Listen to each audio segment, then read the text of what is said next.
Hello बच्चों, let us see the question. Question says, which of the following is not a biliquid propellant? पहला option is N2O4 plus unsymmetrical dimethylhydrazine. दूसरा option है nitroglycerin with nitrocellulose. Third option is hydrazine plus N2O4 और fourth option is kerosene plus liquid oxygen. तो question में कहा गया है इसमें से कौन सा हमारा बाई लिक्विड प्रोपेलेंट नहीं है. बाई लिक्विड प्रोपेलेंट क्या होता है? तो हमने कहा जो हमारे पास रॉकेट्स होते हैं, ठीक है, रॉकेट्स में जो फ्यूल होता है, रॉकेट्स में जो फ्यूल होता है उस फ्यूल को जो है हम क्या बोलते हैं, वो बाई लिक्विड प्रोपेलेंट होता है. वो रॉकेट्स में जो फ्यूल होता है वो क्या होता है, बाई लिक्विड प्रोपेलेंट होता है. मतलब जो फ्यूल इस्तेमाल किया जाता है वो बाई लिक्विड प्रोपेलेंट की तरह होता है. अब बाई लिक्विड प्रोपेलेंट से क्या मतलब है, मतलब यहाँ पे क्या होते हैं, दो फ्यूल्स होते हैं उसमें, दो तरह के लिक्विड्स होते हैं उसमें. दो तरह के लिक्विड कैसे होते हैं, तो दो तरह के लिक्विड कैसे होंगे, जो पहला लिक्विड होगा वो क्या करेगा, पहला लिक्विड होगा वो क्या करेगा, क्या कहते हैं यहाँ पे, इसको मैं ऐसे देख सकता हूँ यहाँ पे कि पहला लिक्विड होगा जो कि फ्यूल की तरह काम करेगा और दूसरा लिक्विड क्या होगा, उसको ऑक्सीडाइज करेगा. उसको क्या करेगा, वो ऑक्सीडाइज करेगा, तो इसको हम ऑक्सीडाइजर बोल सकते हैं. यानी कि जो बाई लिक्विड प्रोपेलेंट है उसमें फ्यूल, एक कंपोनेंट फ्यूल होता है और दूसरा क्या होता है, ऑक्सीडाइजर होता है. इसको मैं टू कंपोनेंट बोल सकता हूँ यहाँ पे.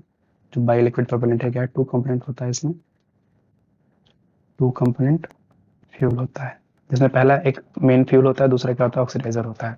तो अगर मैं बात करूं कौन कौन से मेनली फ्यूल्स होते हैं जो इस्तेमाल किए जाते हैं रॉकेट्स में या कर सकते हैं, तो फ्यूल्स की मैं बात करूं यहाँ पे अगर ऑप्शन में जो दिए गए उनके अकॉर्डिंग में देखें तो हमारे पास अल्कोहल होता है, ठीक है, केरोसिन है, ये भी फ्यूल है, hydrazine, hydrazine and it's derivatives, और इसके जो डेरिवेटिव होते हैं ये सारे क्या होते हैं, एज अ फ्यूल इस्तेमाल किए जा सकते हैं. वहीं अगर मैं बात करूं ऑक्सीडाइजर्स की, अगर मैं बात करूं ऑक्सीडाइजर्स की, तो कौन कौन से ऑक्सीडाइजर हो सकते हैं यहाँ पे, तो वो हमारे होते हैं सबसे पहला जैसे कि नाइट्रिक एसिड है, नाइट्रिक एसिड है जो ऑक्सीडेशन कराएगा, उसी को ऑक्सीडाइजर कहा जाएगा. दूसरा क्या है हमारे पास, हो सकता है कि nitrogen tetroxide N2O4, tetra oxide that is N2O4. और हमारे पास क्या हो सकता है, जो इनके डेरिवेटिव्स होंगे एंड डेरिवेटिव, इनके जो डेरिवेटिव्स होंगे वो भी क्या कराएंगे, ऑक्सीडाइजर का काम करेंगे. तो अगर ऑप्शन में देखें तो पहला ऑप्शन में हमको दिख रहा है कि N2O4 दिया है जो कि ऑक्सीडाइजर होगा, और अनसिमेट्रिकल डाइमेथिल हाइड्रोजन जो कि हाइड्रोजन का डेरिवेटिव है, तो ये हमारा बायोलिक्विड प्रोपेलेंट की तरह काम करेगा, तो ये ऑप्शन हमारा नहीं होगा. फिर इस तरह आगे कह रहे हैं नाइट्रोग्लिसरीन दिया है, नाइट्रोसेल्यूलोज दिया है, तो ना ही नाइट्रोग्लिसरीन और नाइट्रोसेल्यूलोज दोनों में ही ना ही कोई फ्यूल है और ना ही कोई ऑक्सीडाइजर है, तो ये क्या करेगा, बायोलिक्विड प्रोपेलेंट की तरह वर्क नहीं करेगा. तो ये हमारा क्या हो जाएगा, फ्यूल की तरह वर्क नहीं करेगा, इसलिए ऑप्शन बी हमारा क्या हो जाएगा, करेक्ट हो जाएगा. यही पूछा गया था कि कौन सा बायोलिक्विड प्रोपेलेंट नहीं है, तो ऑप्शन बी हमारा करेक्ट होगा. ऑप्शन सी में देखें हाइड्रोजीन, हाइड्रोजीन जो कि फ्यूल है, और N2O4 जो कि ऑक्सीडाइजर है, तो ये भी सही हो जाएगा, मतलब ये भी बायोलिक्विड प्रोपेलेंट है.